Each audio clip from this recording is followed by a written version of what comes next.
नमस्कार दोस्तों, वेरिकोसील की समस्या एक ऐसी समस्या है जो शुरुआती दौर में किसी को आम तौर पर पता नहीं चल पाती है और जब तक इसका पता चलता है तब तक ये काफ़ी ज़्यादा बढ़ चुकी होती है, यानी इसका ग्रेड 3 या ग्रेड 4 तक इसे सिचुएशन पहुंच चुकी होती है। और आम तौर पर इसके अगर हम लक्षणों की बात करें यानी साइन एंड सिम्टम्स कि किस तरीके से एक व्यक्ति समय रहते ये पहचान सकता है, स्पेशली अगर मैं बात करूं कि एक लड़का एक पुरुष समय रहते ये कैसे पहचाने कि उसको कहीं वेरिकोसील की समस्या तो नहीं है। अगर आप भी ये जानना चाहते हैं तो मैं आज आपको कुछ ऐसे लक्षण बताऊंगा जिनकी हेल्प से आप ये जान सकते हो कि कहीं वेरिकोसील की समस्या तो नहीं है। तो चलिए शुरू करते हैं वीडियो और जानते हैं वो कौन से लक्षण हैं जो आम तौर पर वेरिकोसील की समस्या में एक पुरुष को देखने को मिलते हैं। वेरिकोसील की समस्या आम तौर पर होती क्या है, अगर आप ये समझ गए तो इसके साइन एंड सिम्टम्स यानी इसके लक्षण भी आपको आसानी से समझ आ जाएंगे और आप जान पाएंगे कि आपको ये दिक्कत है या नहीं।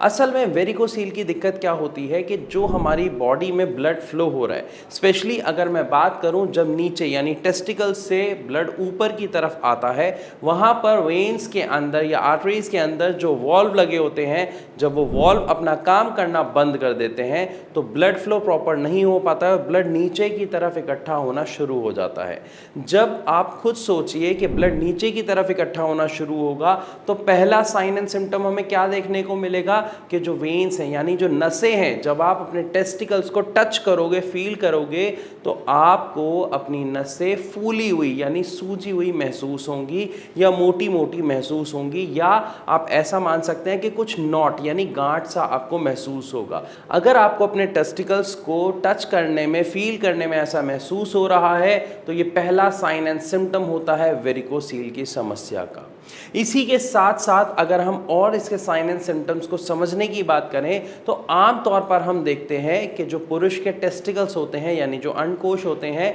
वो नॉर्मली सेम लेवल के होते हैं, बट अगर आपके ये अंडकोश यानी टेस्टिकल्स ऊपर नीचे हो जाते हैं तो ये भी एक साइन एंड सिम्टम है वेरिकोसील का। जी हाँ, आप अपने टेस्टिकल्स को देखिए, अगर आपका एक टेस्टिकल नीचे की तरफ लटक रहा है और एक थोड़ा सा ऊपर की तरफ है यानी छोटे बड़े हैं, तो ये भी साइन एंड सिम्टम होता है वेरिकोसील का। इसको बोला जाता है हैंगिंग प्रॉब्लम। इन दो साइन एंड सिम्टम के बाद अगर हम बात करते हैं तीसरे साइन की तो वो होता है पेन। जी हाँ, अगर आपको अपने टेस्टिकल्स में यानी अंडकोश में दर्द महसूस होता है, 2-3 घंटे वो दर्द बना रहता है, उसके बाद अपने आप ठीक हो जाता है, तो हमें लगता है ऐसे ही हुआ होगा और उसके बाद ठीक हो गया, लेकिन ये साफ साफ लक्षण है आपके वेरिकोसील का। इवन कई पेशेंट्स में ये भी देखने को मिलता है कि जो पेन है वो उनका पेट से लेके नीचे की तरफ होता है, और अगर ये पेन आपको 3 से 4 या 6 घंटे तक लगातार बना रहता है,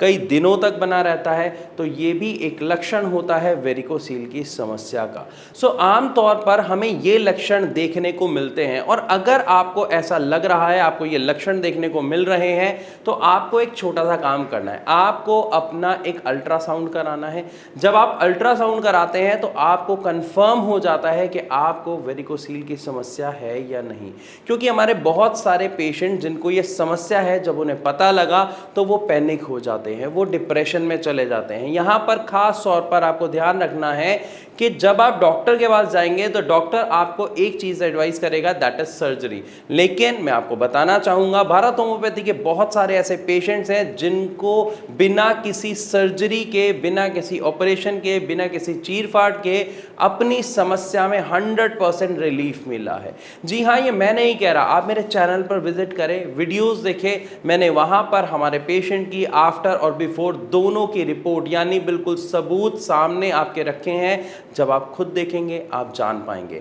तो वेरिकोसील की समस्या कोई ऐसी नहीं है कि ठीक नहीं होगी, लाइफ खराब हो गई। ये एक ऐसी समस्या है जो आमतौर पर आजकल पुरुषों में देखने को मिलती है, लेकिन इसका इलाज संभव है, वो भी बिना किसी सर्जरी या बिना किसी ऑपरेशन के। कैसे, ये डिटेल में जानने के लिए आप नीचे दिए गए नंबर पर कॉल करके भारत होम्योपैथी के डॉक्टर से बात कर सकते हैं, अपनी समस्या का समाधान जान सकते हैं। या फिर अगर आपके मन में कोई और सवाल अभी भी है तो आप उसे कमेंट के माध्यम से भी हमसे पूछ सकते हैं। मैं आशा करता हूँ ये वीडियो आपको अच्छी लगी होगी। अगर हाँ तो इसे लाइक ज़रूर करें, इसे ज़्यादा से ज़्यादा शेयर करें। ऐसी और वीडियोज़ के लिए हमारे चैनल को सब्सक्राइब करना बिल्कुल ना भूलें।